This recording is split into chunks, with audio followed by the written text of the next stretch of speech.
नमस्कार. मजासवाडी सर्वोदयनगरचा पुनर्विकास या संदर्भातलं एक अपडेट म्हणजे गेल्या आठवड्यात आपण म्हाडाच्या सीईओंना भेटलो.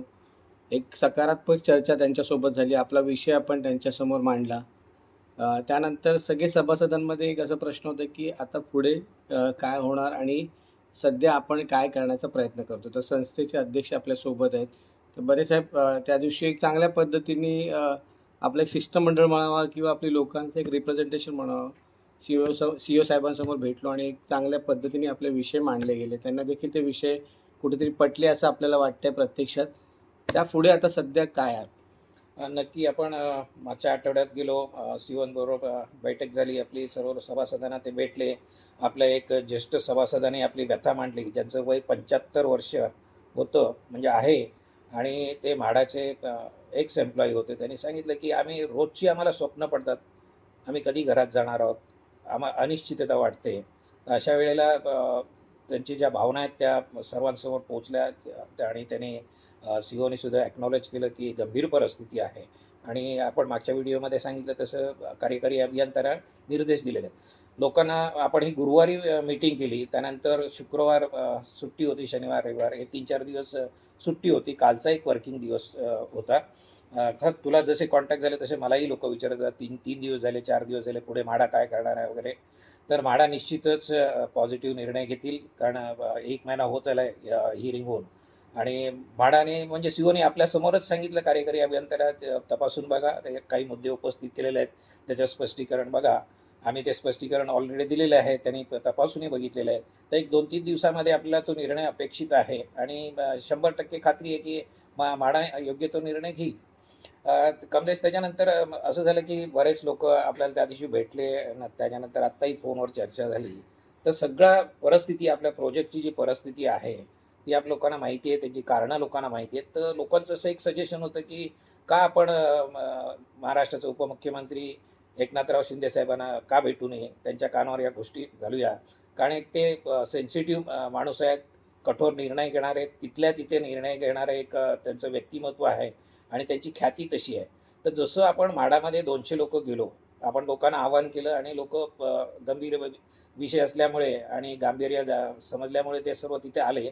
तसेही लोकांचं म्हणणं आहे की आपण जाऊया एकनाथ शिंदे साहेबांकडे ठाण्याला, त्यांच्या सकाळच आपण त्यांच्या घरी पोहोचूया आणि यावेळी आपण सगळे बायका मुलांसहित जाऊया, जेणेकरून त्यांनाही कळेल की इथे परिस्थिती किती गंभीर आहे.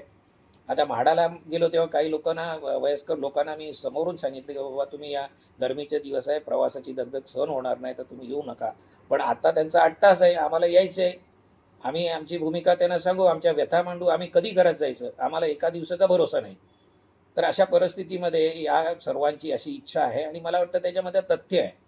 कारण अशी एकच व्यक्ती महाराष्ट्राच्या सरकारमध्ये आहे आणि मागच्या काही वर्ष आपण ते अनुभवलेलं आहे की जे पीडित आहेत, ज्यांच्यावरती अन्याय होतो, ज्याने आवाज दिला, त्यांच्या आवाजाला साथ देऊन एकनाथराव शिंदेनी म्हणजे कठोर निर्णय घेतलेले आहेत आणि ताबडतोब, म्हणजे तिथे नियम सगळं काही नाही, लोकांच्या हिताचे जे आहे तसे निर्णय त्यांनी घेतलेले आहेत. त्यामुळे आपण या आठवड्यामध्येच, मी तर म्हणेन या आठवड्यातच, जास्त वेळ न घालवता एखादा दिवस आपण एकनाथराव शिंदे साहेबांना भेटूया. लोकांना एक 24 तासाची एक नोटीस देऊया, व्हॉट्सअपवरती मेसेज देऊया. आपल्याकडे काही लोकांच्या गाड्या आहेत, आपण काही बस बुक करू, जसं टू व्हीलर आहेत, बाईक आहेत. तर असं करून आपण जाऊ. आपला नेता आहे, महाराष्ट्राचा नेता आहे आणि संवेदनशील आहे. नक्की आपल्याला भेटतील. अगदीच भेटले नाही, कुठे दौऱ्यावर असतील, तर ते असे एक व्यक्तिमत्व आहे की जगाच्या कुठल्या कानाकोपऱ्यात असलं तर तिथून ते संपर्क करतील, बाबा लोकांचं काय म्हणणं आहे, कशासाठी आले. त्यामुळे आपल्याला निश्चितच त्यांच्यापर्यंत पोहोचता येईल, आपल्या भावना तिथे पोहोचवता येतील, व्यथा मांडता येतील आणि त्याच्यावर निर्णय होईल, ही आपल्याला अपेक्षा आहे आणि आणि खात्री आहे. महत्त्वाचं म्हणजे ह्या 100% लोकांमध्ये फक्त ही 4% लोकं आहेत ज्यांच्यामुळे ही अडचण होते आणि एक 96% लोकांना वेठीस धरलं गेलेलं आहे. आणि मला वाटतं हे कमलेश, नक्कीच आपले डेप्युटी सीएम जे आहेत महाराष्ट्राचे, ते ते नक्कीच याची दखल घेतील असं मला त्या देखील वाटतं. दिवशी जेव्हा आपल्या म्हाडाचे एक्स एम्प्लॉई, माझी कर्मचाऱ्यांनी ज्यावेळी सांगितलं की माझं वय 75 वर्ष आहे आणि मला रोज स्वप्न पडतात, त्यावेळी एक वातावरण गंभीर, म्हणजे आपण जेव्हा असं आपल्या समोर येत नाही पण आपल्याला तेवढी एवढी जाणीव होत नाही. पण समोर जेव्हा माणूस आपल्यासमोर बोलतो आणि व्यक्त होतो, त्याच्या बॉडी लँग्वेज, चेहऱ्याचे हावभाव आपण बघतो, तेव्हा खरंच कुठेतरी काळजाला चील जाते.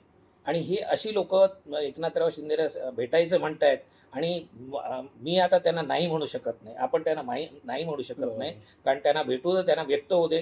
कारण आम्ही त्यांना संधी दिली नाही असं होऊ नये. म्हाडामध्ये आम्ही आलो तर आम्हाला तिकडे पण न्या. आम्हाला जायचं आहे. तर आपण नक्की जाऊ. या आठवड्यामध्येच आपण तसं प्लॅन करू. फक्त दिवस आणि वार आपण लोकांना ॲडव्हान्समध्ये कळवूया. या 2-4 दिवसामध्ये म्हाडामध्ये काय निर्णय होतो निश्चित तो पॉझिटिव्हच असेल याचीही खात्री आहे.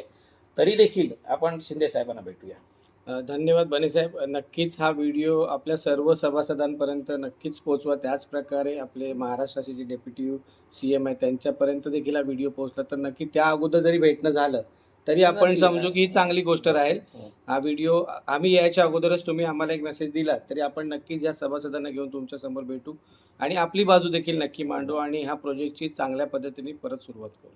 धन्यवाद. धन्यवाद.